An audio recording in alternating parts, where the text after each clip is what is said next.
I didn't mean to ignore you. You were in the middle of the conversation. Why don't we? How you doing, Teresa? Gentlemen? Pretty good, how are you? Good, thank you. Yes, all right. Good to see you again. No, You really. were talking old airport. Telling Hannah with Miami. Oh, there's Laura. I'm honored to sit by you. It's no gentleman. I am as well. Yeah. How they must have Hi, Laura. Hi, how are you? Great, how are you? Good. Good. Okay, we are being televised by the county channel, so we'd like to get started and welcome everyone. We can't hear you. That's, I don't think, now the mic's on. Now can you hear? On now. Can the people in the audience hear? Okay, good, because that's been an issue. Welcome to the Citizens Committee on Airport Noise. We are an advisory committee to the County Commission and to the airport, and are represented by a variety of agencies and geographic areas. We welcome you. I'd like to call the meeting to order and have a roll call. Carol Roberts, Here. John Alford. Mr. Alford is not present. Mayor Alice McLean, Here. Aaron Warmus, Present. Daryl Crate. Mr. Crate is not present. Victoria Churis. Here. Martin Klein. Here. Dr. Teresa Johnson. Present? Henry Polsky. Here. Louis Crampton. Here. Nancy Pullum. Here. Thank you, Madam Chairwoman. You have a quorum. All right. We have general items. Some of you may have picked up the agenda. We have an opportunity to do additions or deletions to the agenda. And I would like to pose to the group that we add, prior to the recap of November 6th CCAN meeting, comments by Commissioner Greg Weiss about the county action that was taken yesterday, which ties with having the county attorney present at our last meeting with outside counsel and their recommendations. So if it's acceptable to the group, I'd like to amend Okay. to allow that to happen. Move the adoption Yes. of the agenda as modified. Okay. Second. Oh, all right. Were there any other modifications? All right. All in favor? We have public comment, time certain at 2:30. We'll try our best to obey that. And then after Greg, the rest of the agenda will flow. So with that, if I could ask Commissioner Weiss to come forward and speak on where we are status-wise with the county and the actions taken yesterday. Well, thank you. Thank you very much, Madam Chair, and thank you to the board giving me this opportunity to speak to you. And again, thank you for your service. This week, County Commission meeting, we had a presentation by our outside legal counsel as well as County Attorney's Office advising the board on potential legal options available to Palm Beach County. They let us know that in procedures with the FAA that we can file what is called a petition for review. However, what we learned is that petition has to be filed by Friday. And so we had a couple days notice. We didn't realize this was going to be coming in front of you. We would have advised the public. They could have been there to weigh in on it. But needless to say, there was a majority of the board that did vote to move this forward. We took two actions, and one is to try and be fair. Some of the commissioners were a little reluctant in wanting to move forward, had asked, possibility of an extension. So we made two motions. One was to request an extension from the FAA, which they may or may not grant. But if they don't grant it, that we file that petition. That preserves the rights of Palm Beach County. It will also create a path, if you will, to have the FAA explain whether or not they followed their procedures and rules. And what we're mostly hopeful is it brings everybody together to the table and we can have a discussion and find out why they're doing this, why they made these changes while President Trump is not in residence. And that's the bottom line. We want to get to that, understand what that is, and then understand what mitigations might be available to us. So that's the action the board took. And then with that, that's really, I mean, that was the key of what went on. I don't think, Madam Attorney, I didn't miss anything on that. Okay. So I just wanted to come to the board and let you know what's happening. I have been advised by Congresswoman Frankel's office that she has a meeting scheduled with the Secret Service for the 18th. And so obviously we hope that that meeting takes place and that there's information she can share with us after that. But we're continuing to try and keep the community informed, the steps that are being taken to try and get to the bottom of what's happening and why now, and why not at Bedminster and anywhere else. So with that, I appreciate your indulgence in allowing me to speak to you this afternoon. And together we're gonna work on this and ensure that everybody's following the rules as they should be. Thank you, Commissioner.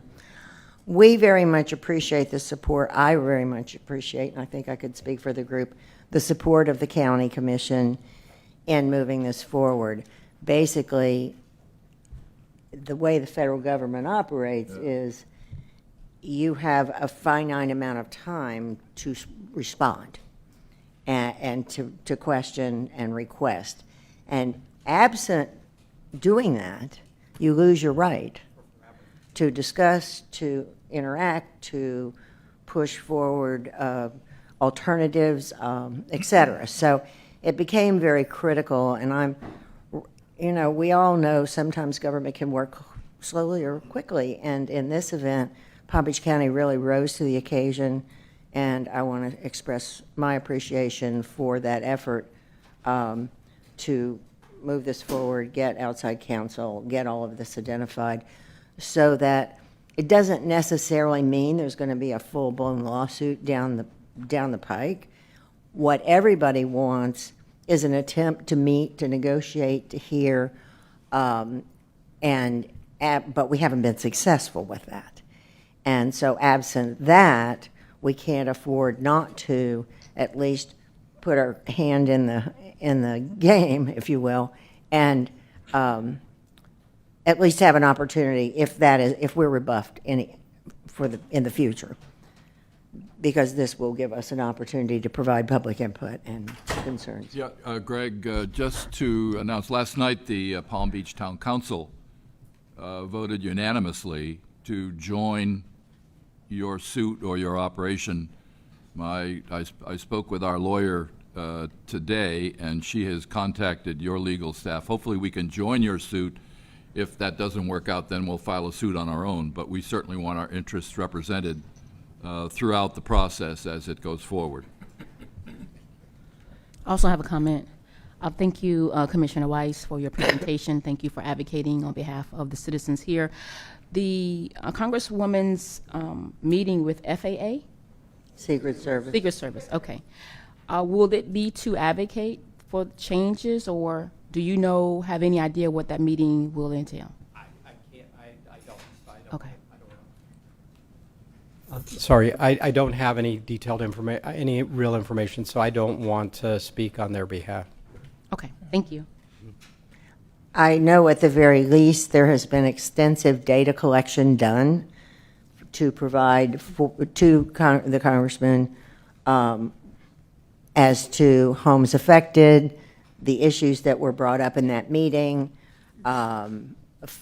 pictures of current flight tracks, et cetera. So I would assume that it would be there will be using some of that and in that vein, and on behalf of the citizens, affected parties. Okay, yes. I just want to thank Commissioner Weiss, because I was at the meeting. It was a little lonely. There weren't an awful lot of residents present, unfortunately. And I think that if it wasn't for Commissioner Weiss's pursuing this, we would be in a lot worse of a situation than we are today. So I just personally want to thank you, Commissioner. I was Commissioner Weiss who made the motions, and at one point it was touch and go whether or not they would do this. And while I certainly want to negotiate a resolution, I would like to go into any kind of a meeting having some leverage, and if we didn't do this, we would have no leverage whatsoever. So on behalf of everyone in the room, everyone who's affected, and everyone who could be affected, I want to thank you. Thank you. Thank you. Appreciate it very much. Also, and my understanding is Felicia is from Congresswoman Frankel's office is here, so maybe she can address your question. Thank you.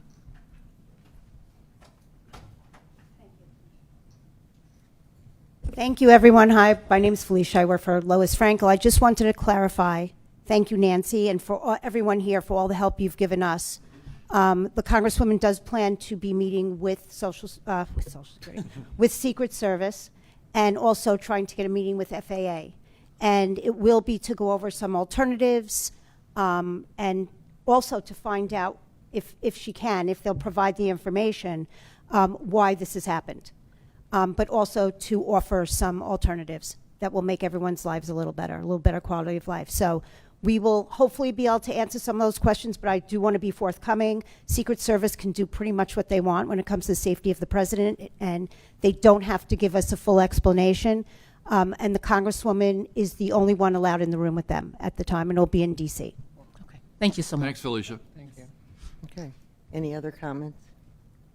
I want to also do one little baby shout out to Niels, who is on Greg Weiss's staff, chief of staff, who has really worked endlessly. He's over there on the side of the room, to get communication out to the various neighborhood associations and pretty much anybody who wants to find out something. So I encourage anybody who has questions also as far as the status of that goes. He's become a little bit of a clearinghouse for us, and that is greatly appreciated. And I will say I've had compliments from the public on the response to the noise office at the airport and timely response on calls and questions. So I thank them as well.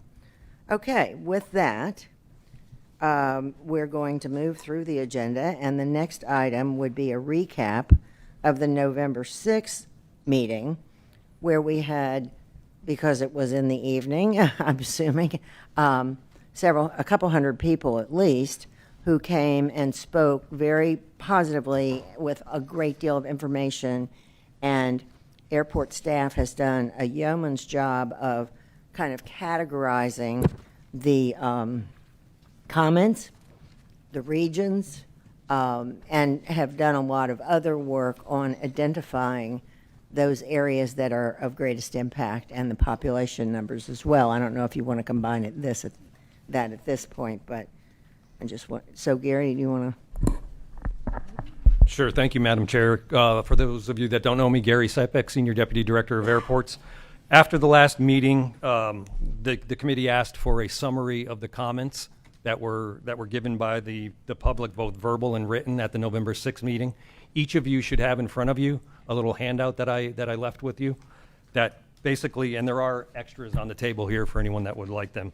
The first page shows you a kind of a pie chart of the neighborhoods and municipalities that provided comments at that meeting, and you can it breaks down into the different Flamingo Park, El Cid, Grandview Heights, Cloud Lake, Glen Ridge, the town of Palm Beach, and Loxahatchee. And you can see the largest component was the folks from Flamingo Park at 40%.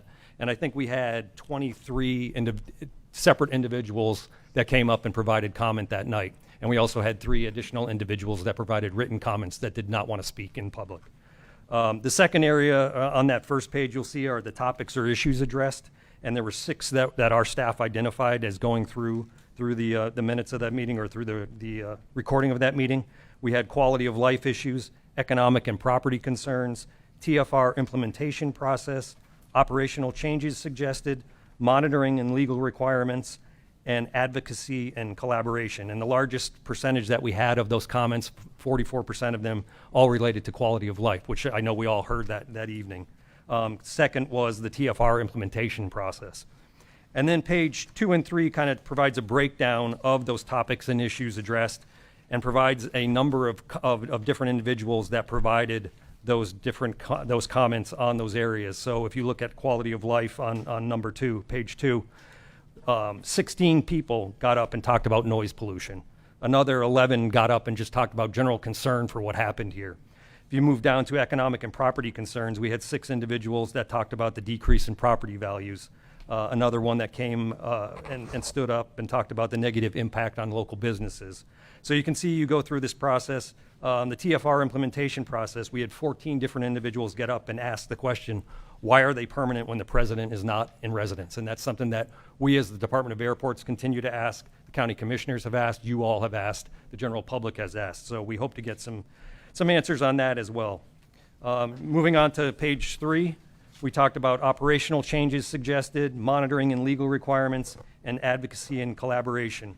Under the advocacy and collaboration, you'll see that several people got up and talked about the need to work with the commission, mayors, Congress, just general collaboration on this issue. Back up to monitoring and legal requirements. One of the biggest things was to talk about the noise monitors in the affected areas. As we talked about at the last meeting, we do have a noise monitoring system here. However, we're in the process of changing that out. This process was started prior to all of these issues coming up on October 20th. We are working toward reinstalling all of those monitors. They are here on site. We're waiting to have the discussion with this group on the exact locations of those monitors. And at the top of that list is the operational changes suggested. We had 4 individuals talk about suggested immediate reassessment of the routing. Allow any of their staff to engage with the county on this issue because it is in litigation. Typically, when a governmental entity or any entity is in litigation, you don't permit those types of individual, conversations to go outside of litigation. So I would be surprised if at any future meeting they are permitted to actually attend. Yeah. We got forced into a corner, and now we're going to have to forego their active participation because this is not driven by the local group anyway or the regional Atlanta office. It's all coming out of Washington. So, okay. Any other questions, comments?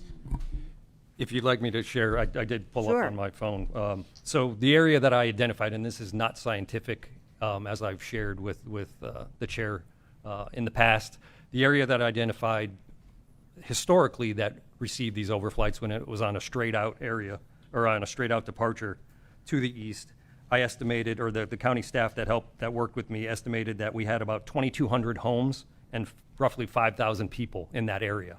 The area that I identified that's getting this overall overflights now to the northeast, that's spread throughout from, I think it's over 5 square miles.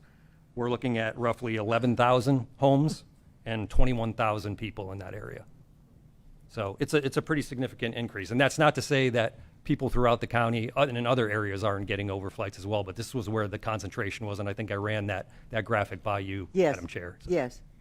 If I Said- can make, Go ahead. excuse me, if I can make a comment on that. I mean, and this is to everyone, going forward, for all of us, we're in it to win it, the key thing is to create a record.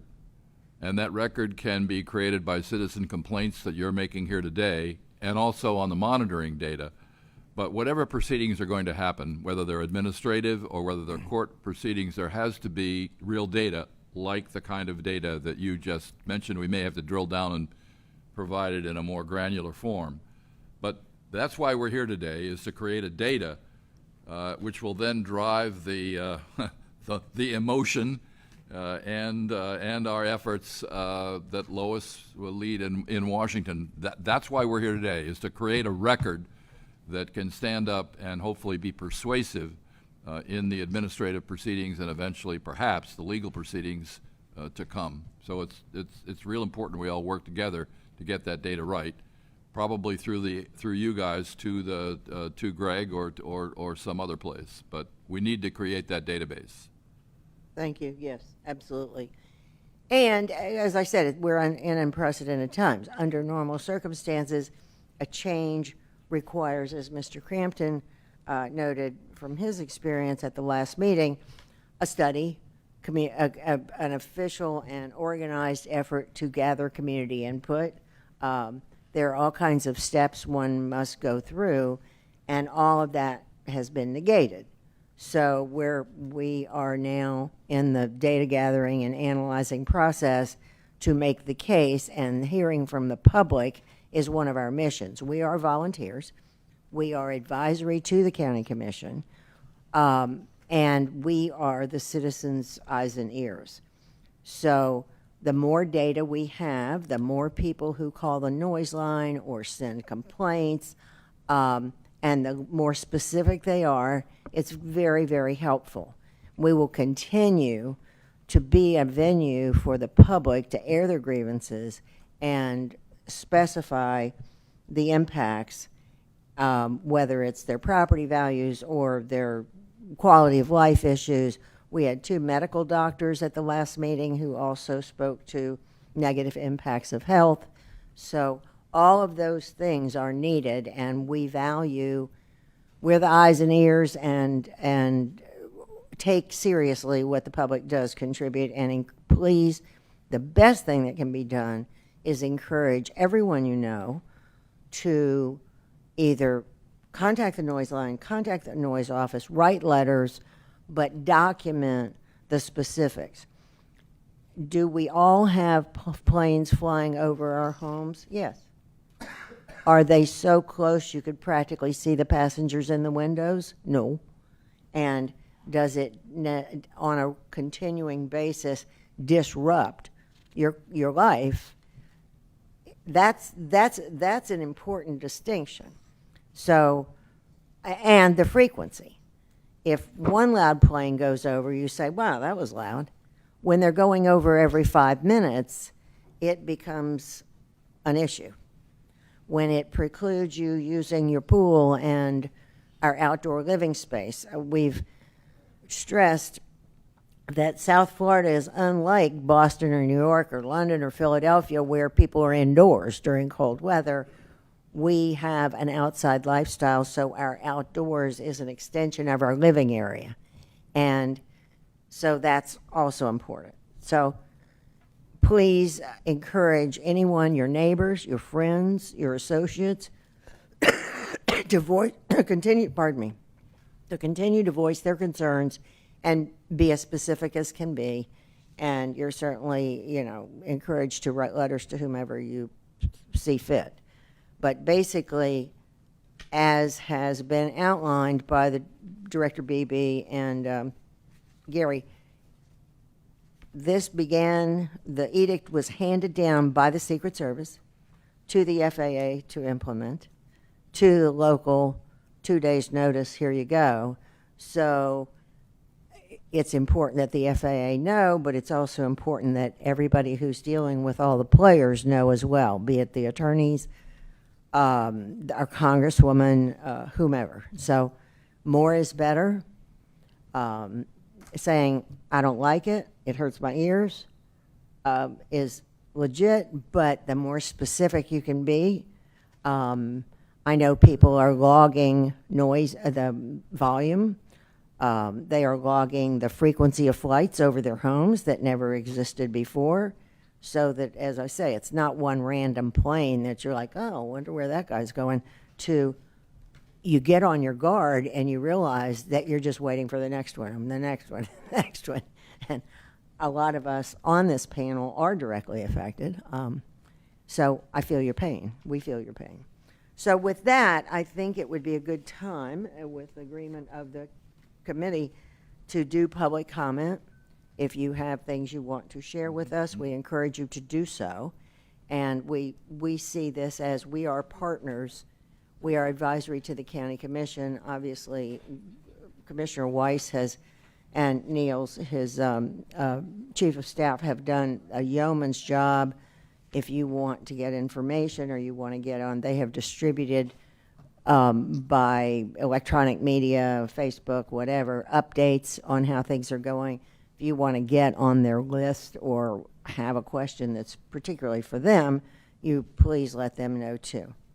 So with that, if anyone does wish to speak and has filled out a card, please, do we have cards? Yes, thank you, Okay. Madam Chair. Our first speaker is Rafael Clemente. Okay. He's going to sound that noise thing. Gonna do it here.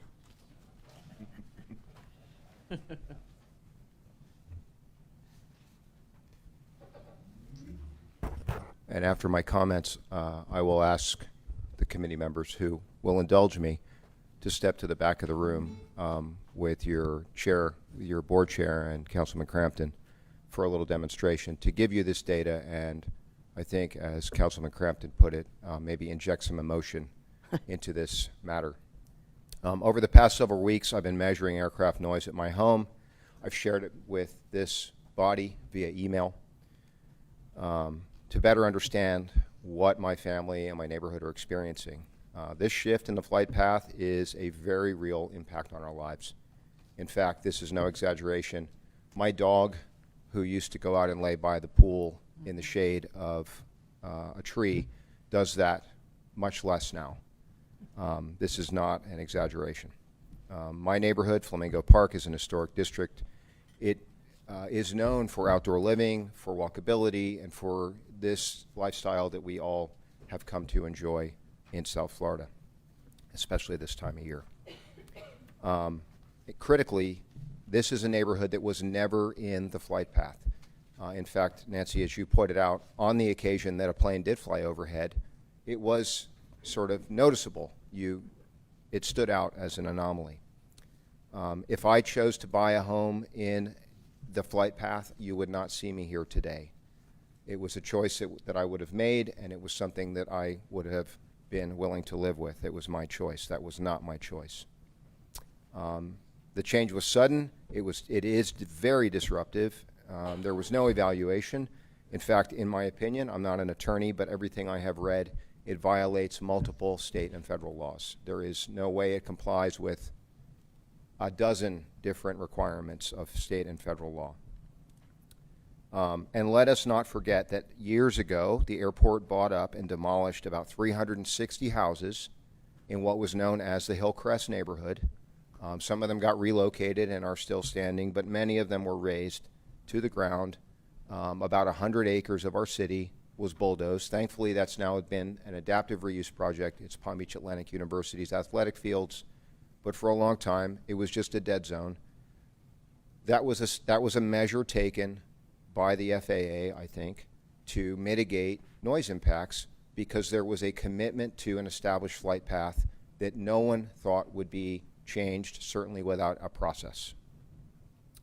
To give some context to this, urban researcher Donald Appleyard did a study. It's a landmark study called Livable Streets that studied how roadway noise impacts quality of life. On heavy traffic streets, his study found that people withdraw indoors, use their yards less, social ties get eroded, etc. He concluded, and I quote, that persistent noise rips communities apart. What we're experiencing across large sections, now we know thousands, over 10,000 homes of our city, West Palm Beach, and of the town of Palm Beach, is the aerial equivalent of a heavy traffic road.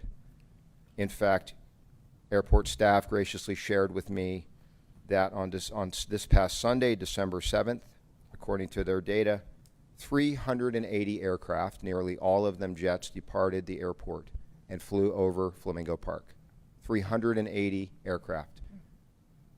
Maybe 20% of that number in vehicles go down my street every day, down the street I live on. A jet, as I've measured, is audible for about 30 seconds. Times 380 is over 3 hours of high intensity sound on your home. And it's also audible inside, right? So now, if you will, I will keep you've seen my emails, you've heard my comments. I would like to do a demonstration. And those of you who will, if you'd move to the back of the room, because I've measured this so it gives you an accurate number. And Councilman, if you'll turn that on, and if everybody will be quiet, what is the number of ambient noise when everyone's quiet? 50, well, it's jumping around, but I would say it's about 59.1. Yeah, so that's about what it is in my yard. Yeah. And what I'm going to play for you is a flyover from yesterday. And if my pacing and the volume is accurate, and I think it is. I tried it a dozen times in my house. This is what it sounds like in my yard.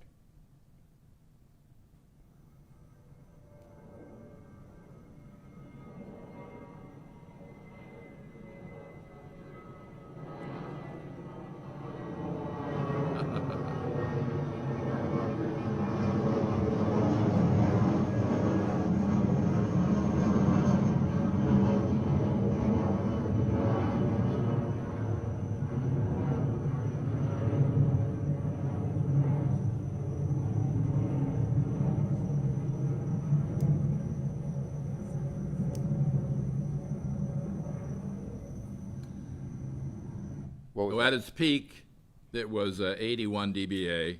65, by the way, is the standard. And it was over 65 for about 20 seconds, 25 seconds. That's one plane. That's one That's plane. one plane. Yeah, That was one plane. yeah. In fact, in 15 minutes on Sunday, I counted 11 jets in 15 minutes. So if you think about that, if there's 30 seconds of audibility, you have a very brief respite before you start to hear the next one coming. I want to thank this committee, first of all. I want to thank the elected officials, Congresswoman Frankel, Commissioner Weiss. This is a real issue, and it's very much disrupting our lives in a real way. I want to say these are first world problems, right? We're healthy, we have a house and a roof over our heads, but nonetheless, this is a disruptive, unnerving change. And that's not even considering the likely economic impacts on our investment of our homes. So, Raphael, I have a question of you, through the chairman to you. I'm not sure, I know that you have good connections with the city of West Palm Beach, but I'm not sure that they have joined the action that the county and our town have initiated.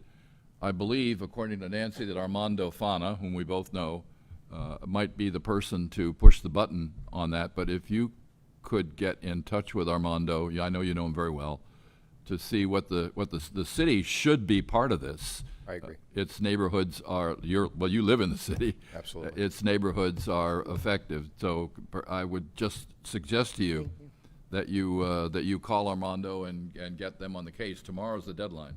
Great, thank you. And I thank you for indulging me in my experiment. The alternative was a cocktail party in my yard, but I thought that'll Maybe come later. down the road. And I can attest because it's not the occasional incident, it's the frequency. And once you've gone through about 3 episodes of that, you're now on guard for the next one. You never are off your guard, and you do rearrange your lifestyle because it's very intrusive. So thank you very much. I think it's important for people.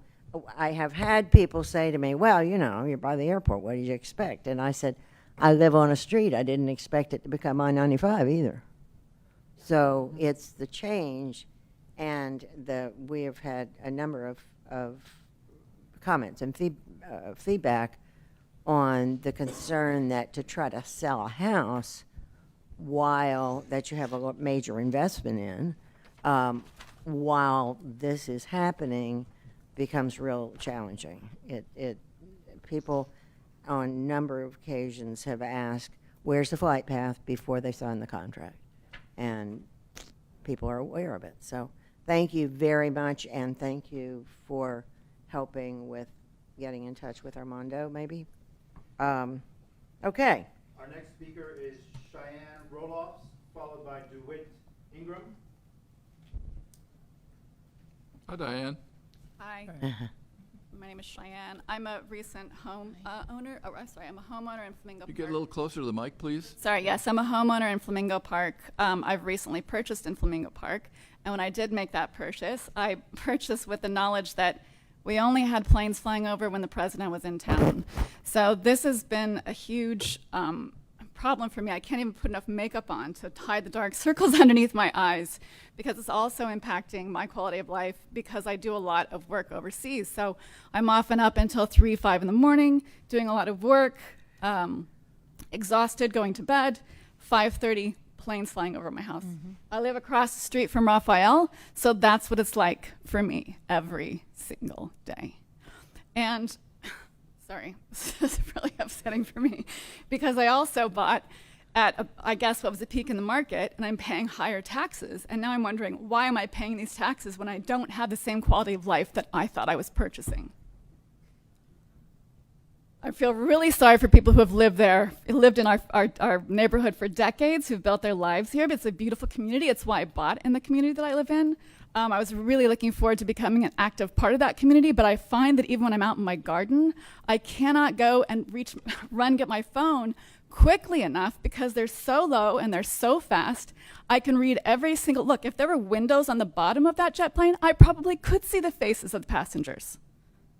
Yes. I can see I can count the stripes on the American Airlines. I can see JetBlue. I can see Delta. I know exactly who is flying over my house.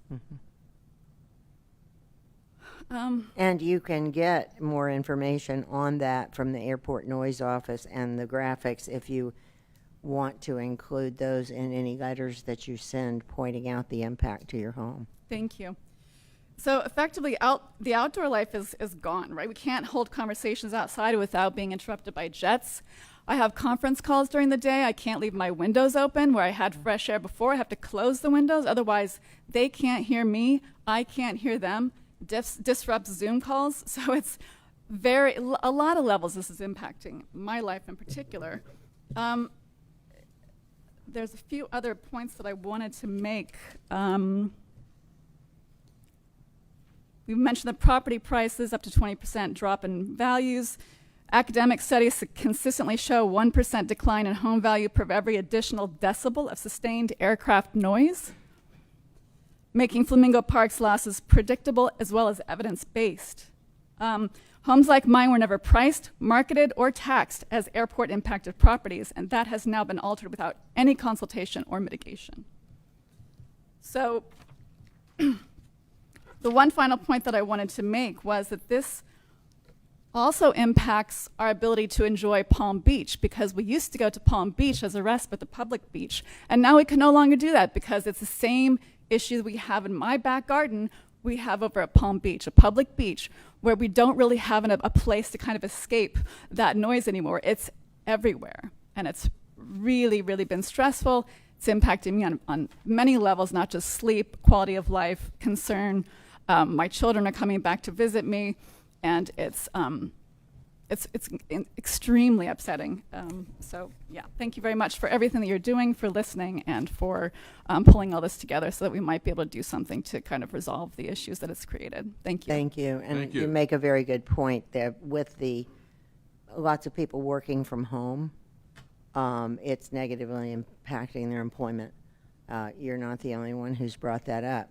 Somebody who's doing it at home and doing counseling. She said, you can't do counseling with this kind of noise over you.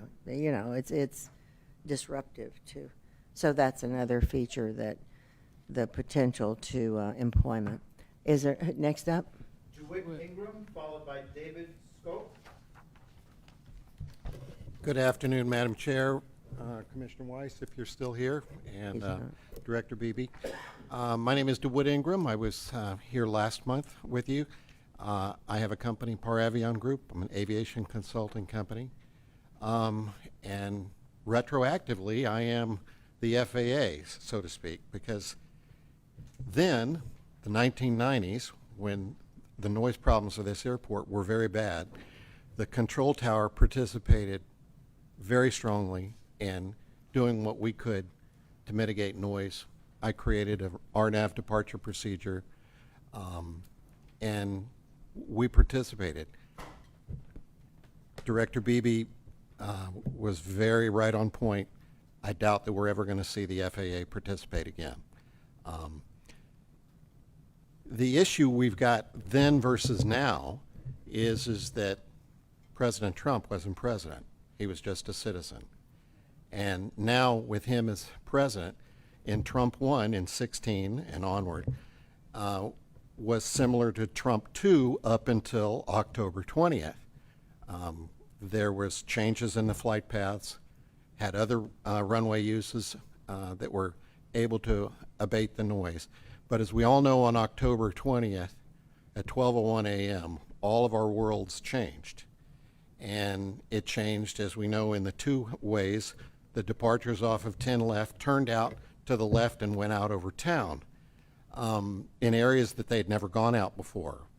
And as Raphael pointed out very accurately, maybe it's something the CCAN committee might want to explore and request new noise footprints for the 65 LDN under the world we live in now with the consultants to see what, as Gary said, we had a narrow ice pick of noise that went straight out before over Mar-a-Lago and prior to October 20th when he wasn't here. Now we have a much worse problem. One level deeper is at the same time on October 20th at 12:01 a.m., the FAA published out of the blue from their Skunk Works department out in Oklahoma City, they published 2 RNAV arrivals that basically come in over Palm Beach Island just south of the breakers, fly over downtown Palm Beach, crisscross over Everglades Island, come diagonally across the Intercoastal Waterway, come on shore on Flagler Drive, north of Belvedere, and then come to a point between Parker Avenue and Dixie Highway and make a 57-degree change of direction and course to come in and land at the very last minute on runway 28 right. That is a lot for a pilot to do, especially in a large transport category aircraft. The flight path is basically that of a hockey stick, whereas the handle is up over the beach near the breakers, and the foot angle to the final runway alignment is very, very close. I live south of Southern Boulevard, and I have witnessed a United 737 turn at such a steep angle that I thought he was going to surely go around. A go around is a procedure that an airline jet does, and a captain like I did, when the approach becomes unstable. The stabilized approach for a large transport category jet is required from 1,000 feet to the runway threshold. They're crossing the beach now on these 2 arrivals at 1,100 feet. And now at the very end of this, we're turning to 57 degrees. Some of these airplanes cannot fly this approach because they don't have the upgraded airline caliber equipment. What's the FAA doing with that? They're allowing them to say that this comes under operational necessity. And what are they doing? They're bringing the airplanes directly over Mar-a-Lago like they always did, which is very unique, you know, because it flies in conflict with we need to protect the president, but yet the guy doesn't have the certain airplanes like the Hawker jets that I've seen, the Challenger 6500, and a Citation 2 on December 8th, one at 8:28 in the morning and one at 1:48 in the afternoon. They're allowed to fly the old patterns. So there's kind of a disparity. Is it safe or is it not safe? That kind of throws this up in the air. The difference now, after with October 20th and onward, is that someone has chosen to exercise the ultimate authority of the government. The president is the commander-in-chief. His number one person below him is Colonel Hegseth. He owns the department, he controls the Department of War and the Air Force. The Air Force owns all of the airspace above us all the time, but they lend it to the FAA to use in safe civilian operation. So that's the hierarchy of where the decision has come from. There's no mistaking about it.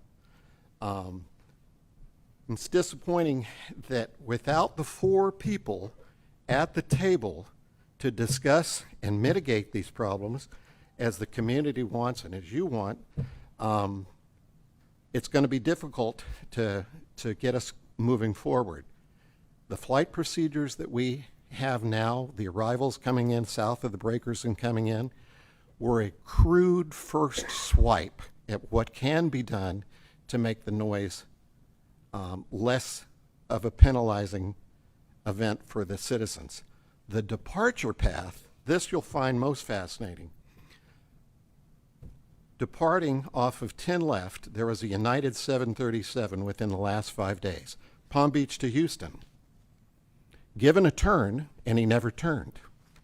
Flew straight out, right over Mar-a-Lago, bright and clear, unlimited visibility. It happened again 2 days later with the Southwest 737, Palm Beach to Baltimore. Took off and flew directly over Mar-a-Lago. I called the control tower and I said, that United just went through the TFR in Mar-a-Lago. And the response was, we gave him the turn. So you can see that without any kind of electronic guidance to say, you're going to take off out of 10 left, and these are the instruments in front of you, and the course guidance left to right, where you have to be, which is what I created back in the late 90s to solve the Mar-a-Lago first lawsuit with Palm Beach County. Without that kind of guidance, there's nothing that it's completely subjective. They don't see the TFR on the ground. They don't see it on a navigation display. All of those things can be added in, but so far there's no procedures to do the things that we see safety and noise-wise in the concerns integrated into a real procedure that will work for the pilots and help us move forward. The briefing I gave to Congresswoman Lois Frankel on December 2nd, it was an absolute pleasure and an honor to help her understand the depth of these issues. And I was so pleased and surprised how smart that lady is, because I went through deep technical FAA and flight procedures, and she connected the dots, discerned what the relation to it is going to be to this issue, and said things that I was completely surprised to hear. She's a one sharp lady, and she is on our side. Thank you very much. Thank you. And I will say the other flip side is the departures are an issue as well as the arrivals. Thank you for that. And thank you for that. I'm sure that if anybody wants a copy of the briefing, I've provided it, so yeah. I'm happy to get it. Okay. Thank you. Next person. David Scope, followed by Sterling Hamill. Good afternoon, everybody. Hey, David, welcome. Thank you. First thing I'd like to say is thank you to everybody here, because it's really apparent that all of you care about this issue and are trying to fix it. And we would, as homeowners in this area who are deeply affected by this, can't tell you how seriously this has impacted our lives. And thank you again for the work that you're trying to do to impact it. The disruption has been talked about already, but it is really serious. We are right underneath the flight path. We literally can see almost the passengers. As somebody else said, we look at every aircraft, and it becomes exactly what you've been saying, Nancy, which is you have one flyover, that's not terrible. Two flyover, you start thinking, okay, when's the next one coming? And all of a sudden your whole nervous system becomes disrupted by this thought of, when's this next? And it is a horrendous level of noise. This is not a level of noise that you can simply quietly ignore. It completely ceases all conversation, and it kind of shakes you to your core, and you're sitting there really bothered by the fact that this is happening. So you end up not going outside, but it also is a noise inside as well.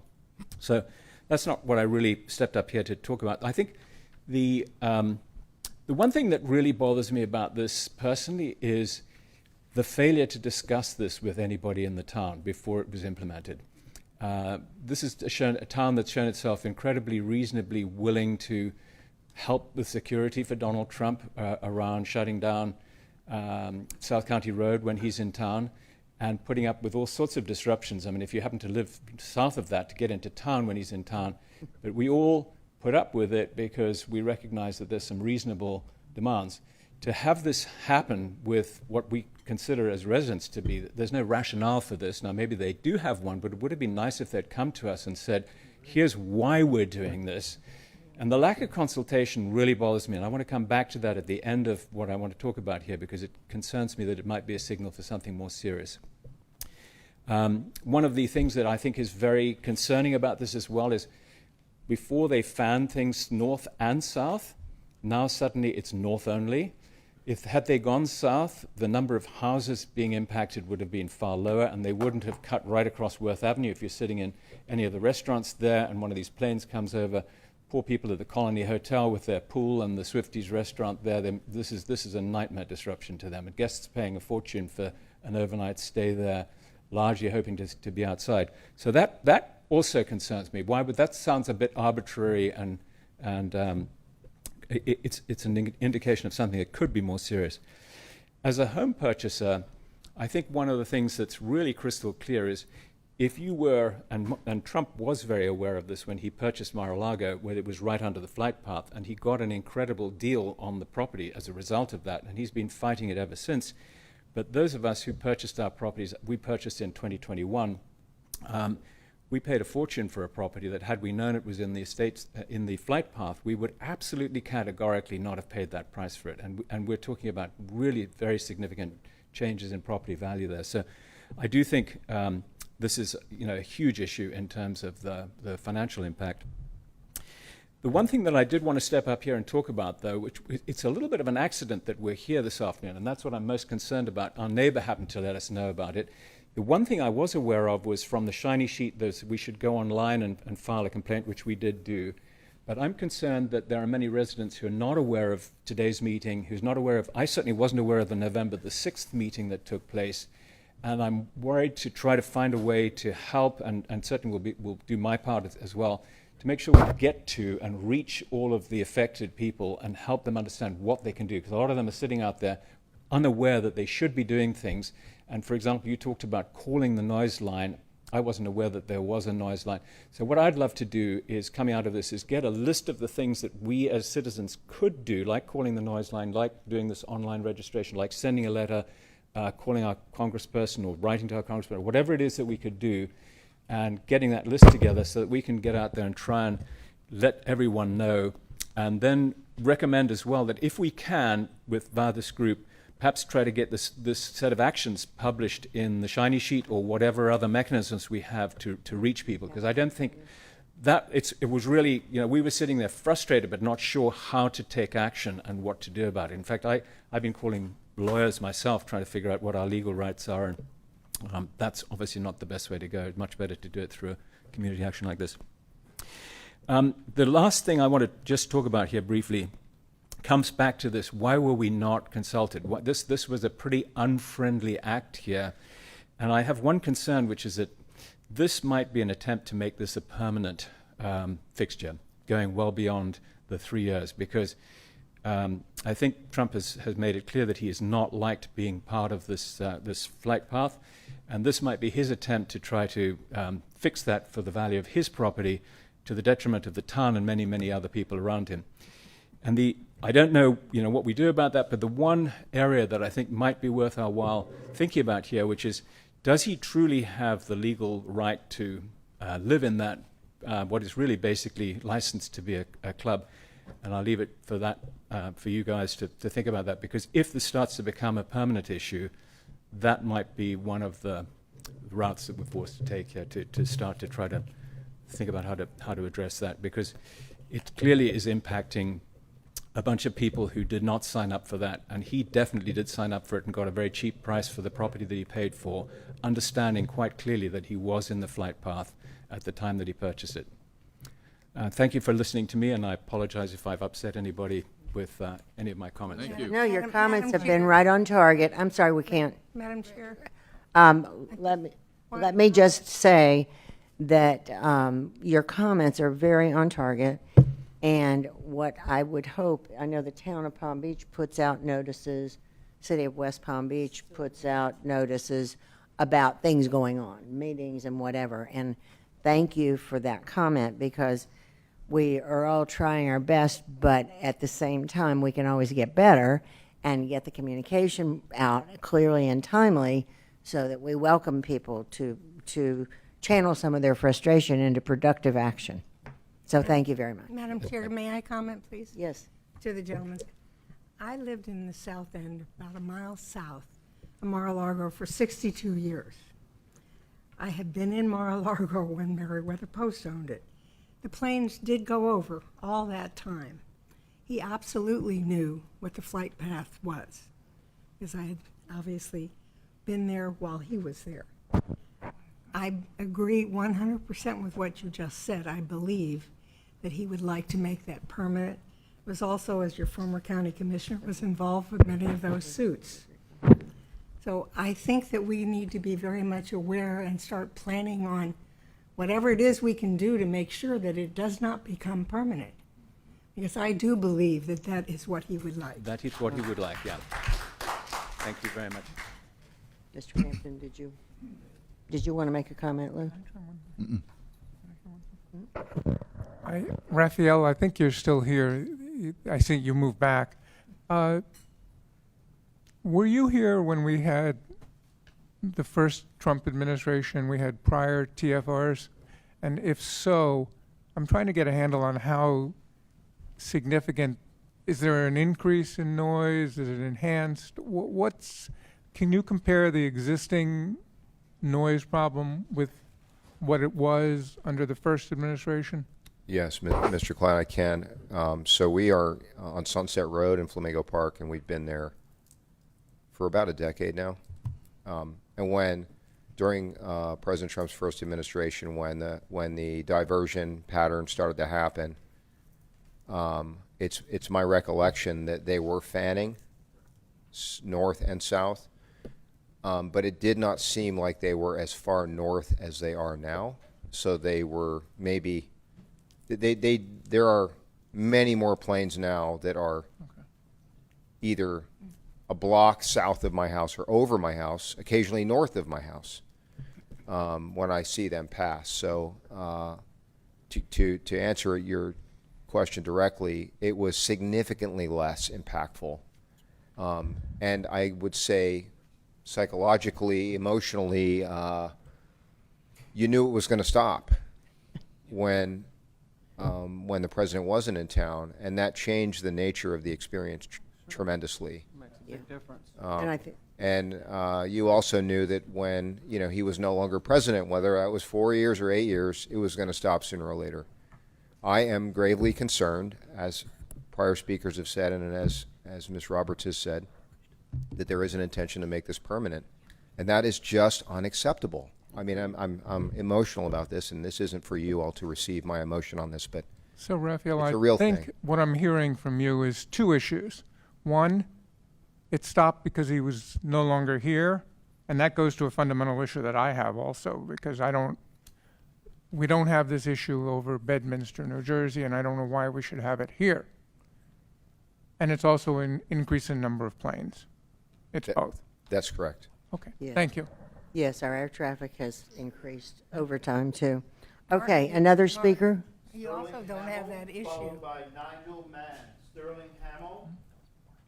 You also don't have that issue, Martin, in any of the other places he lives either. It's only here. It's only in Palm Beach Okay, County. okay, and let's West go on with the speakers, please. Members of the council committee, volunteers, I shall be very brief because most of the points I was going to make have been eloquently covered by my predecessors. But the one very important thing to me is the quasi-secrecy of these meetings.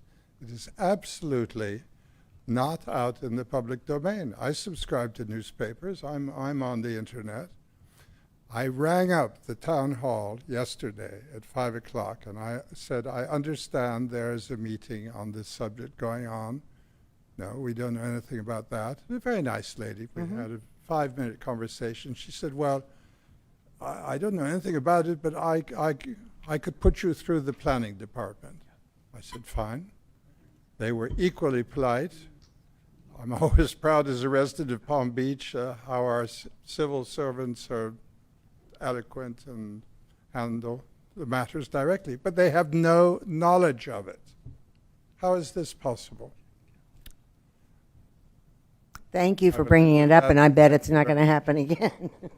Well, and we struggle with that all the time. Yeah. Okay, next speaker. Nigel Mann, followed by Margie Gansura. Good afternoon, panel. Thank you for hosting this very important event. I too learned of it at the last minute, but I'm happy to be here. I live at 910 Sunset Road, which is in Pineapple Park, Yes. and I am east of Raphael. What I noticed, as the aviation expert spoke about, is the planes actually are descending while they're making that 57-degree turn. And I've stood many times on Parker across from Hillcrest, where is actually where the A320, which is a heavy jet, I see the pilots making that turn. And I've actually seen one do the go-around because he actually overshot and had to correct back towards the airport, and he couldn't do it. He had to just keep going. But that's not what I want to talk about. What I want to really talk about is now we are saying that the feds, the government, is not cooperating as we would like to solve this problem. Let me remind you that in July 2025, the City Commission voted to approve the renaming of Southern Boulevard and adding the honorary markers. Some of their comments were, we want to be good partners to the federals. We want to try to show that we're cooperating and we're moving in a direction they want us to move. Subsequently, the city, the town, all approved the honorary markers. They all made the same comments. We want to show we're good partners to the federal government. And now, the federal government, as I expected, because we all know when you acquiesce to a bully, it doesn't end the persecution. It simply delays it. And yet, here we are, getting his persecution. Thank you. Thank you. Ms. Yansura?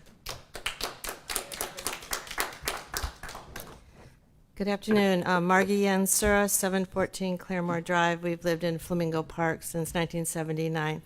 So good to see you, Ms. Roberts. Thank you for everything you all do. I wanted to bring a couple of things to your attention.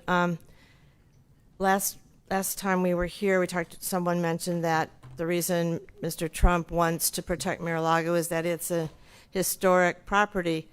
Well, I question his concern about historic properties since he just tore down half of the White House, the People's House. I knew there was a meeting today. I thought it was at 6:30.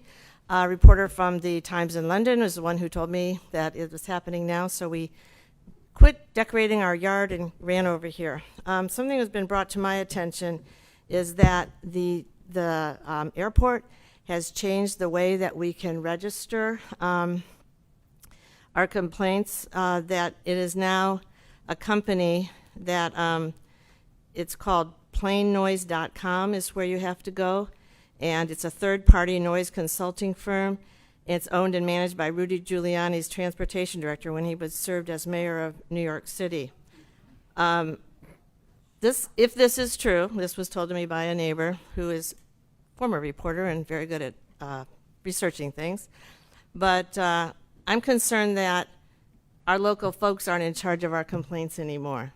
I don't know if you all know that or how that decision was made, but I trust our local representatives much more, especially now, than third parties or anyone under the federal government. So I wanted to bring that to your attention, and I hope that the problem has not gotten any better. It's going to get worse as we go into the holiday season and the social season. We all know that. And I've been interviewed by a lot of reporters who say, well, do you think that this is, he's trying to get this permanent? And as a former reporter, I try not to, accept something unless I have some facts in front of me. But I'm very nervous about that because we've poured our life into our home. This is our third home in Flamingo Park. We've poured our souls into that neighborhood. We've been working since 1980, and I know you know it, Carol Roberts, to fix that up, everything from new streets, trees, light poles, neighborhood home tours. This is our life, and he's ruining it. Thank you. Thank you. That's the end of our speakers. apropos the historic, all of our historic neighborhoods were severely threatened at one time. And people have worked very hard to bring those neighborhoods back to glory, invested blood, sweat, and tears, as Raphael mentions frequently. And they are premium real estate now. And so it has really posed a problem with the comments like you hear, which is you buy into a lovely place, our homes are some of the biggest investments some of us have, and you wouldn't intentionally go and buy a home that is under a flight path or where the noise would be just relentless for days and months on end. So it is very significant. And as Commissioner Weiss said, if this continues, we're going to keep a positive thought that we're going to make progress here. But if this continues and people end up deciding to file lawsuits for adverse possession or impact, who they sue is the county. So the county is being robust in representing us. The airport staff are very supportive. And it could not be a very pretty picture down the road. So we thank you. I am concerned about how people are getting their news. It has been on television. It has been in the newspaper. But I think maybe if the municipalities would cooperate with us, and if you're on social media, the airport has a Facebook page and probably an Instagram. There's a limit to how much I'm willing to put up with all this different stuff. We have previously met monthly, and usually we meet in the mornings, but this, because it impacts so many who work and can't just walk off their job to come to a meeting, we had the meeting in the evening the last time, and I don't think it will be the last time we do that because we want to be accessible. But if you would ask your mayor or your town council or commission to make sure those notices are available. I know the city sends out things of what's happening or roads that are closed or things like that. And I think the town of Palm Beach does post some information in the Civic Association as well. So we will make it our point to follow through on those concerns to make sure that people are well notified in a variety of ways. And who knows, maybe the newspapers would Madam Chair, another thing that comes to mind as well, when I've heard it on TV, when it's brought up as a news story the Right. last week or so, they'll say meeting at the airport.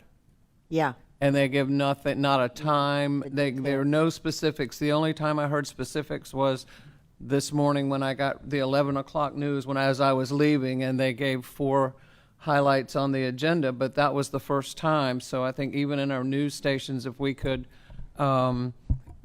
try to get them to they want you to go to their website and learn everything else, but they give very little detail when they do announce them. So we do routinely update the dedicated CCAN page with the information of the date and times of all the meetings. So please go on our website, pbia.org, and that information is timely updated. We have also been making, as Nancy, the chair has indicated, updates on social media, so please follow our social media as well. We can also make an effort to make sure that Palm Beach County includes that messaging on their social media as well and their calendars as well. With regard to the cities, we're happy to share the information. We can't require them to post that on their social media, but we're certainly happy to share the information with the town and the city of West Palm Beach. We'll have our marketing team reach out to see whether or not we can connect with their social. Perfect. I have a question as well for the people that attend the meetings that list their emails. Does anything go out to these people that let them know when the next meeting is? Because, they're the advocates and they're talking to their neighbors, so. So we do have a email blast for these meeting notices for people who request being on these notices. I don't know specifically how you get on that list, but So when we receive a request, we routinely add them. So if that's something that you'd like us to do, to be on a mailing list, we can certainly do that as well. Right. And we'll ensure that whoever was signed up during the last meeting and this meeting, we will add to that list if they're not already on there. And I believe there's an email blast that goes out to neighborhood associations. That's part of that list. That Yeah, but they're not always sending it out. And also, there's a lot of information to be had if you sign up to receive information from Commissioner Weiss. Now, you'll get more than just the airport, but you get a lot of interesting stuff. So that's a possibility as well. And I will, if I can add one more Sure. thing, Madam Chair. At the last meeting, I even mentioned, although we do have a new system for logging noise complaints, I think I mentioned, and Craig was not here at the last meeting, he was actually on vacation, but I volunteered that you can always still reach out to Craig as you have in the past. Our noise abatement number is listed, and if you want to talk to Craig after, he can probably give you a card, but that's something that I offered up the last time too. You can always pick up the phone and just call Craig and get information on these meetings and file any kind of noise complaints that you have. So, sorry. And you can also leave a message if it's a complaint. You don't necessarily, I mean, there's a noise line where you can just leave a message and it's calculated and put on the record. And the new noise monitoring system is through Passer. That system actually allows you to aggregate data, and that's something that's been requested for a long time from the airport. It allows us to produce public-facing dashboards with information that data is aggregated. We actually respond to all of those, to the inquiries. It's just a tool that we're using in order to aggregate the data. So when you're making a comment or a complaint, we're able to log that information efficiently rather than relying on an individual staff member to enter it into a database. It's automatically being included as a note in the system. So It's a very powerful tool. It's something that the CCAN committee will be looking at in terms of what does the dashboard look like and the information that's provided. But just to be clear, all of those inquiries and complaints ultimately do come back to us for response. It's, again, just a tool. I have one ask of the group that's assembled today. Is a daytime or a nighttime meeting preferable, or late afternoon? Yeah, if people are able to attend, we normally, I mean, everybody on here works, a lot of us do, a lot of people do, and so they can't always be available during the daytime, but at the same time, a lot of our impacted community are also occupied in work, and so if you could let us know, or by a show of hands, if it's more important to do a daytime or schedule a late afternoon meeting, if you could let us know. I think a lot of us took time off work to be here. Okay. But a lot of the people who would come at night aren't here, so they can't tell you what night. Well, that's true. It's a good point. Well, late afternoon, 5:30, 6, at the end of the workday. Never on Saturday. Well, all of the county staff doesn't work on Saturday, so, we're trying to, yeah, Gary does. well, okay. Can I try one question? Yes. Yeah. I apologize for the redundancy, Laura, but just to clarify my own thinking, the prior TFRs were only in effect when the president was in residence. Is that true? That's correct. Okay, so that's one difference between then and now. Second, we have this concept of fanning where the planes go north and south. Under the new TFR, they seem to all go north. Is that? Northeast. That's correct. So those are two differences without any explanation. Okay, thank you. All right, we've got a couple of things left. I've kind of wandered through this agenda, and my apologies for that. I think there's another speaker. We have Oh, there is? One more. Oh, he told me there were no more. From Brio Way, Elizabeth. Oh, so sorry. No, it's okay. I didn't really, everyone's making all the points I would make too. I have more questions than anything. And one of the things I thought of when we're talking about how to distribute information, we know these neighborhoods are being affected. I live on El Brillo Way. These are my neighbors. David, who just spoke, and we've been there, my husband and I have been there 20 years, and it is shocking. We came back a month ago, and we can't believe what's happened in the neighborhood. We don't feel like going outside. We're not throwing our annual Christmas family party in our backyard this year. We're doing something different, and it is nerve-wracking. And so it's all the points that everybody, but how do we get information about these meetings to these neighborhoods? What about an old-fashioned flyer that goes into everyone's mailbox? How hard would that be to distribute? So as Nancy indicated, we already have many of these neighborhoods included on our email blast so that they know when these meetings are. You need to talk to your homeowners associations to make sure that you're receiving those materials. Or your town. I mean, Or your my town. friend, a friend of mine who's, well, she's on Palm Beach, but she said, do you know about the noise? I'm like, no, I didn't know about it. And I'm just telling my neighbors. So the other great, If I had a stack of, hundreds of flyers, and we all have mailboxes. we certainly could, Just create flyers. we can certainly send those out to the homeowners associations if they want to use old-fashioned flyers. But I don't know what you mean by home, I don't think. Well, we're the a Civic homeowner Association might be willing to step up on sending communication. The town has some established communication channels. Civic Association and the Citizens Association, which is in the south end, are Yeah. organizations Okay. that can be distributing it. We will have something on the town website. Okay. That will call that, which should be fairly easy for most people. I think that website is easy enough to navigate. You have to know to go on it, Yeah. don't you? I mean, I don't get emails from them. So the easiest thing you can Well, do if you you have can. social media is follow our social media, and we are updating on that as well. Okay. And also, my other question was, what's the deadline tomorrow for the town of West Palm Beach to join The the? deadline is for the county has filed a petition to the FAA to review those TFRs that it has put upon us. Right. There is a deadline in filing that suit in order to be able, that's tomorrow, in order to be able to appear before the FAA and make a case. It's an administrative hearing, it's not a court hearing. The town of Palm Beach has joined that. Our lawyer has talked to the county's lawyer. And I don't believe, and I'm speaking out of my head here, but I don't believe the city of West Palm has joined this suit, and they should. We should have at least that trifecta. Okay, how do we put pressure on whomever, who makes that decision? Well, I just spoke with Raphael, who is very well connected to the city government in West Palm Beach. Armando Fana, the deputy city manager, is the person who will, I'm sure, make a response. And I do believe the city of West Palm does want to be a part of this. Okay. They may not have known that this action was taking place. Okay.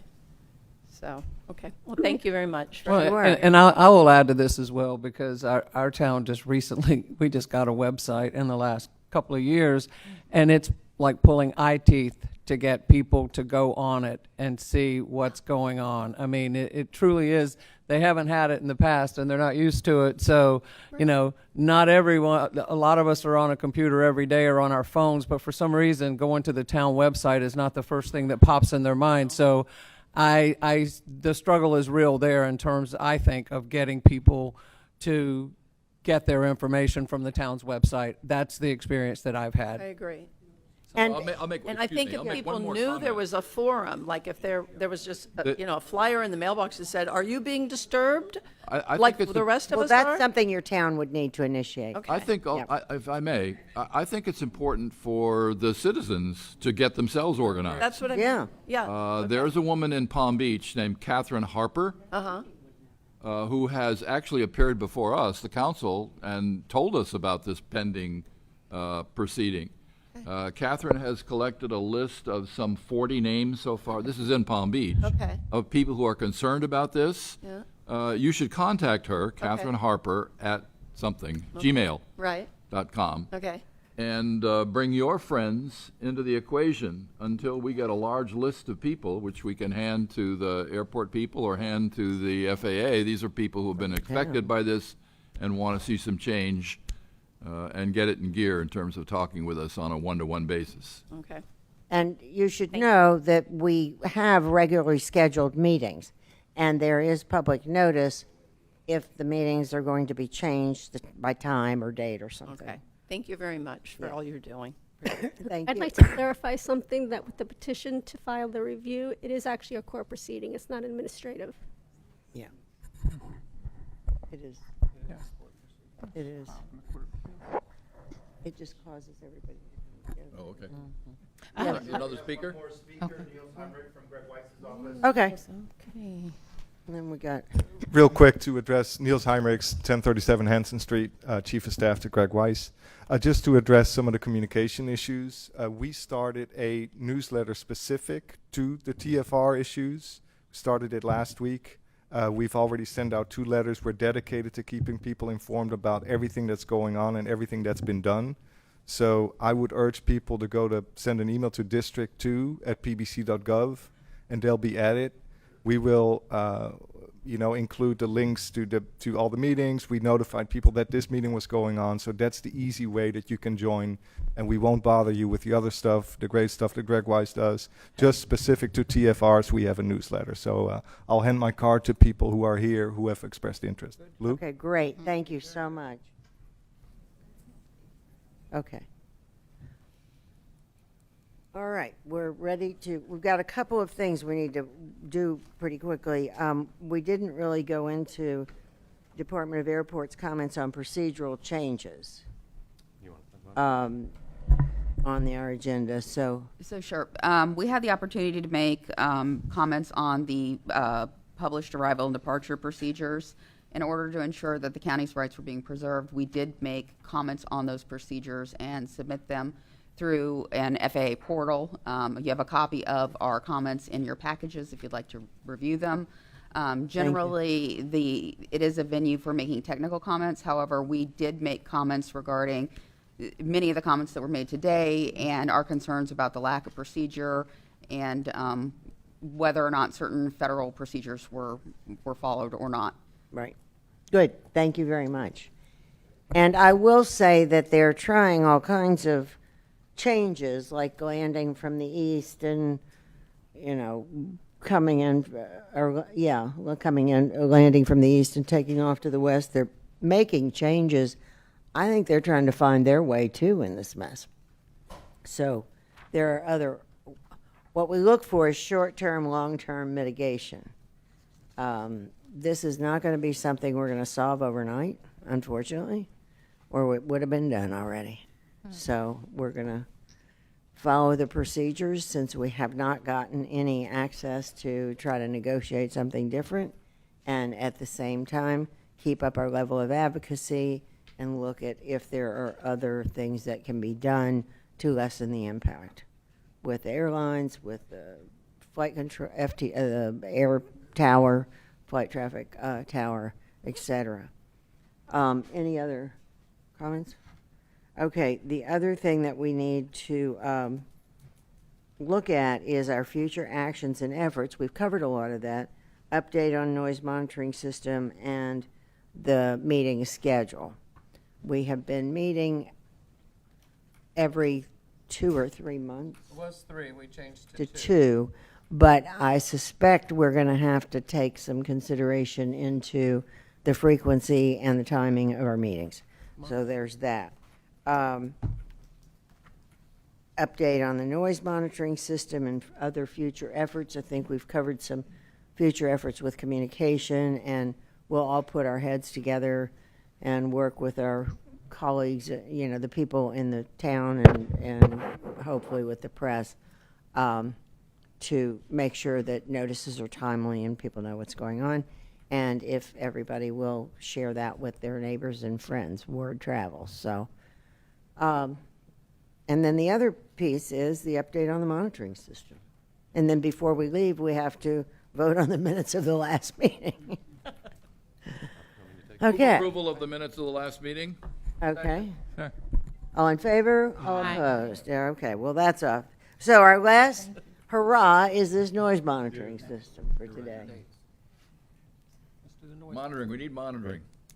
So as I stated earlier in the meeting, we are in the process of updating our noise monitoring system. Sam Carter with Passer is here if you have any questions about that. We do have the new monitors here on site, ready to deploy per any instructions that you all have, and we can do this at a later meeting, at the next meeting. We can have a special meeting to determine where we want to look at those. If you have questions for either Sam or Bob Menser, Bob, like as I said, is with our long-term noise consultant on the location of these monitors. I know that's been a question that we've had. We do have 2 temporary noise monitors, portable monitors, that are on order right now that we should have in the next couple of weeks if you want to start with doing that before we find permanent noise monitors. But we do have existing locations that we could deploy today. However, I'll turn it back over to you. I mean, that's our update in a nutshell at this point. Great. I mean, just speaking for the town of Palm Beach, I would like it to be some kind of citizen participation, and through you, and if you'll give me your contact information, I'd like to invite, if I may, because I realize you're paying for the consultants, if I may, invite them to the town of Palm Beach to meet with our Director of Public Works and with some citizens who are incredibly put out by the recent actions of the FAA, and talk about where those monitors should be located, whether it's on Everglades Island or whether it's at the breakers or wherever those places are going to be. I'd like to know how many are planned for the town of Palm Beach. Do you have a number on that? Right now, correct me if I'm wrong, Craig, but I believe 2? we have 1 that's an existing location now that's on the southeast corner of Everglades Golf Course.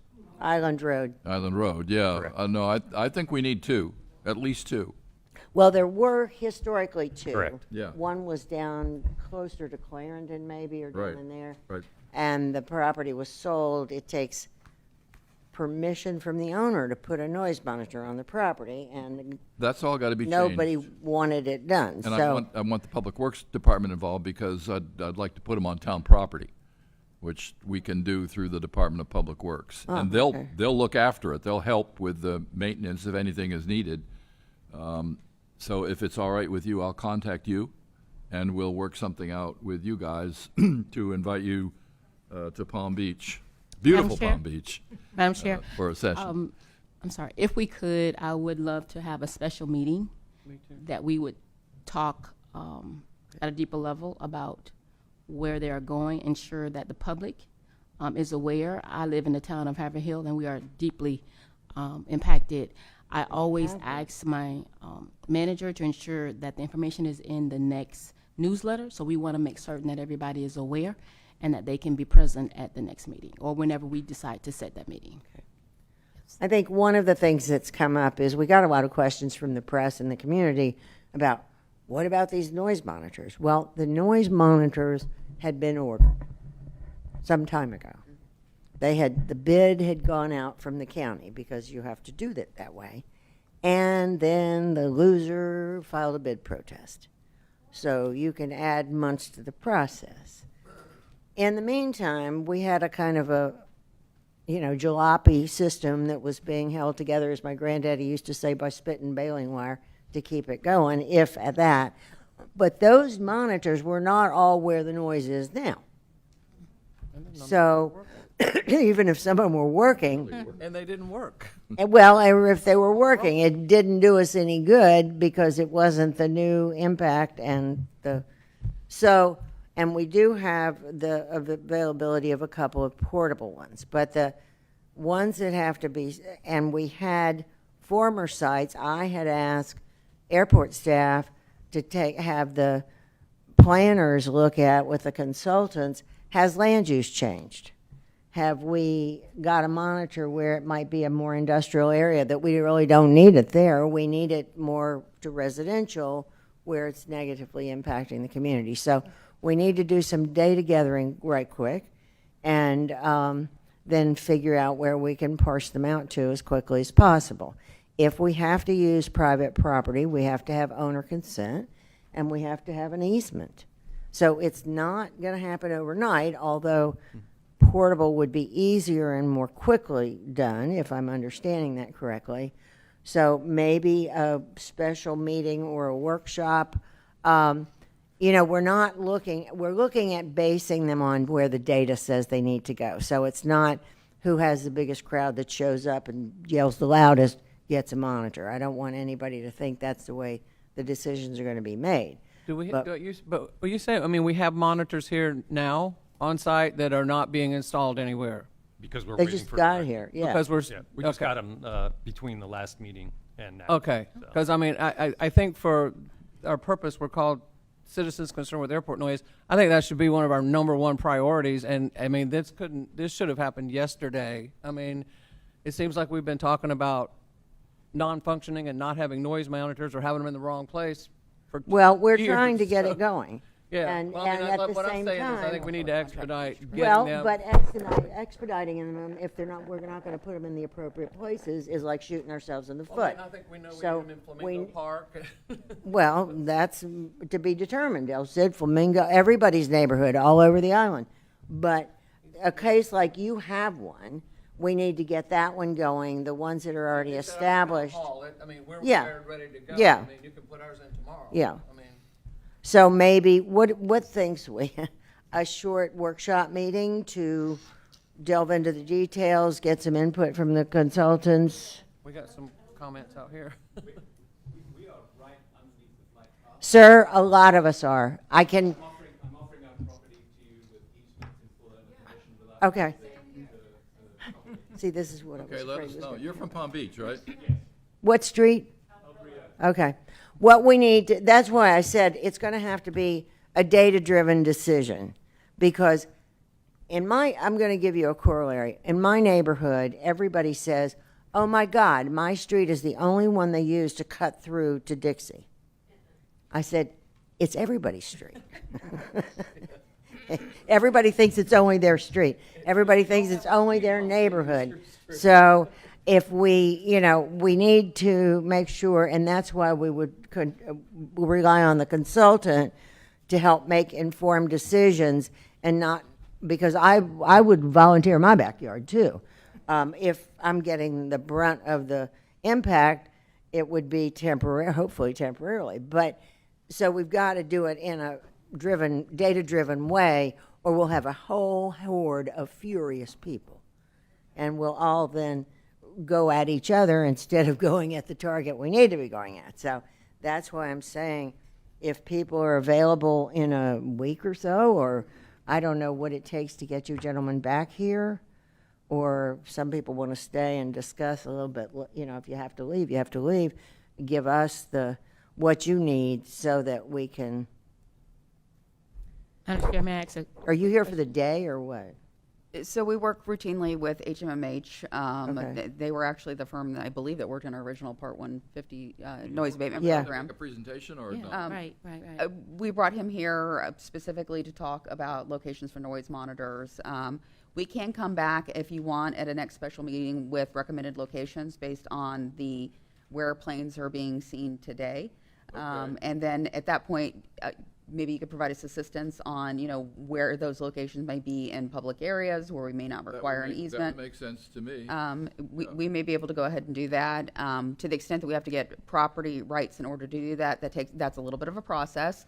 We also have electrical requirements for the permanent noise monitors. Yeah. The temporary noise monitors, we can decide where to deploy those and put them out for any period of time and get really good data. If maybe you want to talk a little bit about that, how the temporary monitors might work to help us to even inform where the final monitors go. Sure. I hope folks can hear me. I don't have a microphone. We'll move over here to the empty seat and use that one. Easily solved. How's that? Am I being heard you're in the fine. room? Okay, Yes. great. My name is Sam Carter. I'm with Passer Aerospace. We're the purveyors of the new noise monitoring system. And as was mentioned, there are portable noise monitors that can basically provide all of the data that the permanents that we're discussing their locations. They can be deployed a lot more easily, a lot more readily. They have some battery power, but if you've got a convenient outlet to plug them in, they can operate for extended periods of time, and your only concern is security. Will someone come along and, pick up this suitcase-sized device and walk away with it? So they work just as well as the permanent sites, and that's one of the purposes that people like Bob Mincer will use them for, is to determine whether or not it's a suitable location for a permanent noise monitor. Like our esteemed chairperson has said, we don't just put them in places where people experience noise. We have to take into account a number of factors. And the portables can help flesh that out, as well as perform regular monitoring duties to share information with the public as you may desire from from the history of a noise monitoring system you've already had. So. And we can also use the portables, like you said, and it may be for 2 weeks at this location and another, 4 weeks at another location. That's I mean, correct. so we can collect a variety of data. Madam Chair, how many portables, Sam, do we have available? I believe 2 are on There are order. only 2. Is Yeah. it possible to get more than 2? Because it seems to me like more than 2 would be certainly advantageous for this committee. So this really is a budget issue for us. What we're, permitted to purchase based on the budget and what we've taken to the Board of County Commissioners. We have already purchased all new noise monitors, and how many monitors have we purchased? Well, I believe they're $45,000 or close to 20,000, yeah, a piece. And then the cost of installation. And the is- cost is of the rest installation, and then we have the 2 portable noise monitors that are on order right now. I suggest that we first need to determine where we want to put all of the things we have already purchased. Yeah. Before we start purchasing additional devices, to determine whether or not that's actually needed. Have you done that, Laura? Do you have a list of recommended sites, or does That's Pastor what we have a list of discussed. recommended sites? Because without that list, we're just going blind. That's why we need to, I So suggested I'm this. suggesting at the next meeting, we come back with our recommended locations. And we can also work with the town council on locations that may be within public property, that we may be able to expedite the Yeah. installation. I'll take responsibility for the town of Palm Beach, since I'm on the council, to make sure that we get your recommended locations and to engage with consultants. I really would like some citizens to be involved in that process, but So I will work with you to do that Yeah, for the and, town. and I'm going to recommend that the final locations be voted on as a board, not individually. This board or the town council? This board. Okay. Ultimately, the decision on where those go, your residents are impacted, your residents are impacted, your residents are impacted. We want to make sure that as a group that you're making those recommendations, and we're not getting, individual recommendations, not Right. as a board. And if there's a That's why I'm community organization that wanted to looking to buy a you. couple of portable monitors, would you be open to that? We would be willing to accept donations, Okay. Yeah. Laura, including from the town of Palm Beach, if you'd No, like we to. might- We might appropriate some money to purchase 1 or 2 additional ones. Okay, if you were willing to do that, we could use our contract most likely to work Right, through those that is. issues. Laura, are there any contacts in West Palm Beach? I mean, Raphael's in West Palm Beach. There's Yes. a large area there that's impacted. And I know we've been talking about Palm Beach, but I haven't heard anyone talk about what might be available or what staff or somebody we get a hold of in No, we've town of talked West about Palm that. Beach. Armando Fana is the I know, but person designated by the mayor. I hope so, but it's, Madam Chair, I can confirm, I did text with Armando Fana, and the city has submitted a letter To to join the FAA. Yes, but joining the suit would be, I'm not sure if they've joined the suit or not, but Fine, they done. have communicated their opposition to the FAA. I got the impression that it was in a manner that is appropriate to officially challenge the change. they are still governed by the same timeline the county is, so that's the issue. If you can get in touch with Armando and explain that, that would be today, that would be terrific. My suggestion would be, if there's a smaller group of this group that wants to come together and look at, my ask was, let us not just put the old ones back where they were if that's not where they're needed. The wrong path. Yes, yes. So, do we have land use information on those old locations as well as residential? Has the profile of the neighborhood area changed, so it's more commercial rather than residential along Military and Western Military? That's what I'm looking to hear from the recommendations, rather than to be told, well, we'll just put them back where they came from. This is like it's first, it's important. Secondly, it's a one-shot deal until we start this, I mean, they can be moved, but it'll just delay it that much farther. So is there a smaller group that wants to meet and talk with one of you, even if it's by a Zoom call or something, to hash through? If more than one member, and I'll defer to Oh, the county attorney, yeah. wants to meet with regard to any matters of this. It has and to Mr. be Hines official sat through meeting.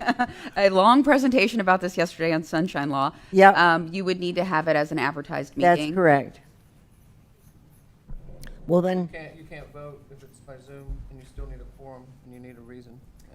You certainly could form a subcommittee, but it would be a public meeting of the. that would be fine. And we're not making decisions, we're making a recommendation to the greater body. So, Laura, when do you think you and Pastor would have recommendations? So, I mean, there's no point in having a meeting until we have those.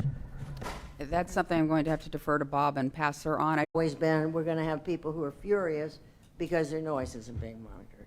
If we put them where we can justify putting them, then we don't know if this is forever or this is for a year, till next October. So we've got to wind down this road carefully, and it may be that, there are some changes made. But I guess when I see the airport's bought out along Military Trail, what's the impact on Fruity Acres? What's the deal with the Old Kings Academy? How many residents are being impacted by noise over there that we know of vis-a-vis other areas? Our land use changes, our population centers change, our residential intensity changes. So all of those, I would expect, would be given some consideration as we embark on a new, reinstallation of the system. So that's kind of the way my mind works. It might not be correct, it might not be sane, but that's me. So, and we certainly can come back with more detailed information about the recommended sites and why they were specifically recommended. How soon? and then in the meantime, if some of the municipalities want to purchase portables, Certainly. God bless us, it's share so that you've got the impact. That's a possibility too. Nancy, let me just say you're absolutely right. Land use has changed so dramatically. You think about west of Southern Boulevard, 9 years ago there was nothing there. Now there's a town Arden. And it doesn't affect this, but it's land use. So you're absolutely right. That has to be looked into today. Where areas have been rezoned to be warehousing space. Well, if they've got noise, oh well. That wasn't there 9 years But ago. developments in residential, I'm not trying to just, I hear what you're saying, you all are experts in your field, I'm not questioning that, but I think that knowing things are, the plates are shifting constantly around here. Well, how soon can they have something? That's, So We've got short-term, long-term. Obviously, you need one, and you've been approved for one, and that can start.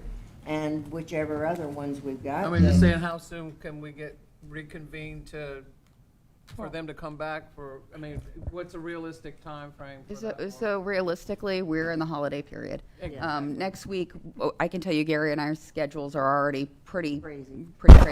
January. So we're probably looking at a mid to late January timeframe to come back with some additional recommendations. Realistically, if you want us to go through and do some a deeper dive in analyzing those locations, we want to do it right. We want to have the opportunity to talk with the town council to make sure that we're identifying locations that they find acceptable as well. So I would say, mid to end of January would be doable for us, and that is doing it on an expedited basis. Do you disagree? Okay. So we've got two paths. One is the portables, one is the permanents. And we should, hopefully by that next meeting, have the portables on site. So that'll give us the opportunity, if you say, yes, we agree, we want to evaluate that location, we can put the monitor within that location, and then make an informed decision about whether or not that location is the right location. And there may be existing locations where it is appropriate to reinstall them so that we can go ahead and move Yeah. forward with that concurrently. Yeah. I mean, Glen Ridge, we're ready to go, and I think Tomorrow. we're a pretty good spot. Yeah. I can tell you that we're likely to want to set up our own system. Mhm. I mean, in terms of financing it. Right. But we would obviously want to talk with you in terms of the flight paths to make sure they're going in the right place. Right. So if you don't mind, I'll contact maybe Greg. Gary? Gary? Eric, I beg your pardon. Yeah. If you give me your card before you leave. And if you all agree that the Glen Ridge location is appropriate, we could move forward with that, but we'd like the recommendation and direction from the entire board to move forward with that particular unit before we do If you know that. where Cloud Lake is, just right over yonder. It's We're You just know due which one south. we're We're referring right to? there at the bottom of the crosswind Southern runway. Boulevard. That one and the Vedado area, Coniston Vedado one. I mean, Yeah, by the that's not school, gonna they need that, change yeah. down, over time. They're gonna get it no matter if TFRs drop off or not. And But- the one you're primarily questioning, and I've heard from you for several months now, is the one that's in Petty Park. Petty We Park, will not, the- we will not reinstall that one, because like you said, that I is think there's a north of question the. about this.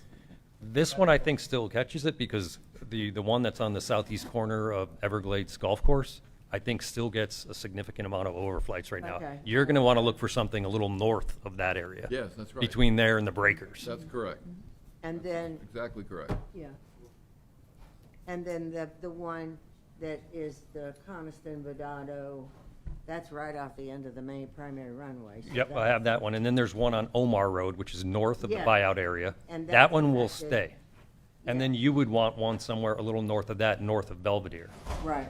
in the Flamingo Park. Belvedere, yeah. Correct. And we may need At least. Flamingo Park, but.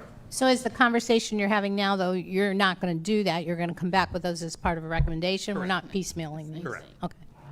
The ones However- that we were primarily mentioning are good, there are several of them that are good to go. They're. That's not what I'm hearing, though. You're coming back with a recommendation, correct?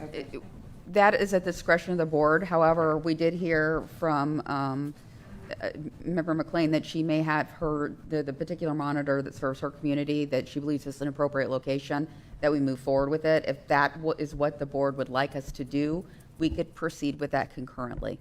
I would like We've to- always had a monitor, well, it was at Cloud Lake originally, but it was so close to 95, it got moved back a little to our town hall so that we could get a better reading without so much of the environmental noise.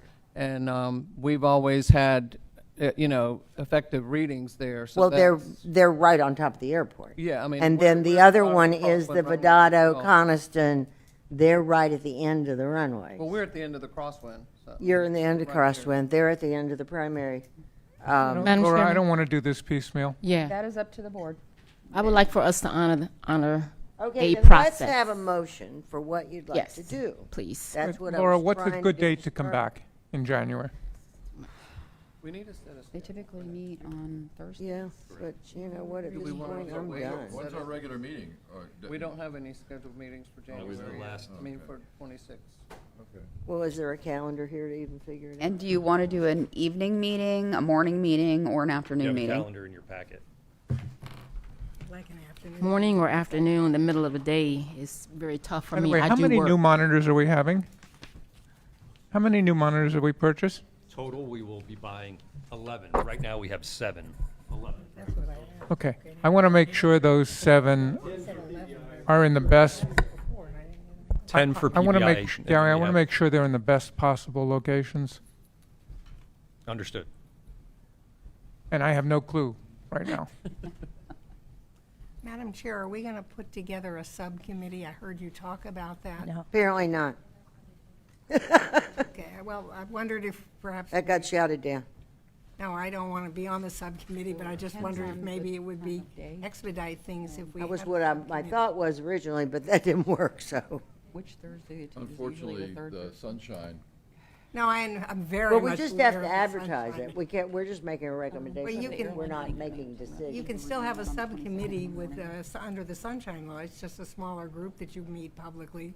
It just makes it perhaps easier.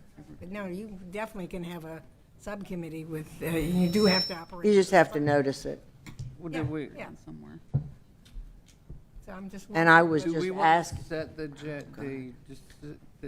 26th schedule and set a January meeting and then set the rest of the schedule depending on what? Laura, do you have a good date Do you in under- January? Do you understand what I'm saying? So Gary and I are. So we can bring this to a It's like conclusion?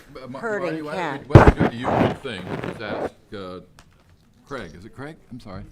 To send out a list of, just like we do for the, for these meetings, only have one in January. I would recommend. And then we can pick a date that makes the most sense for all of us. Does that make sense to you? Sure. Got a Yeah. date and a time. Well, We'll try what, to get something late in January. See if Laura has No, we a need- date set and then go from there, Uh, actually. We're actually recommending January 22nd, and that date is actually clear for me at any time of the day. So Okay, if you'd great. like With me? me to attend, it's morning, evening. Sounds good to me. afternoon. Morning, Any time of evening. day for me. Good for me. I go for morning or evening. I'm sorry, I do work in the middle of the day. I know I'm just one person, but it breaks up my day, so that is my preference. We want you. okay, we've got competing interests to consider, because in the meantime, from now until next year, starting in January, we're gonna have more public input, we're gonna have more people from the public wanting to attend, so we're gonna need to figure out, before we just say, we'll just do these days, making sure that we balance the afternoons and mornings and all in between. But can't we Nancy, do you schedule think- a January 22nd meeting based on their availability just to discuss the monitoring system? That's Yes. your discretion. We can. Yeah. Why don't we do that? Morning or? Let's do that. Madam Chair, are you going to pick a time for this meeting? I'm putting that on your shoulders, I'm sorry. Morning or 9:30 evening? has worked for us in the past. It doesn't work for the public, is the But problem. this is for the noise monitoring? But it's a public meeting. Right. Everybody's looking at me.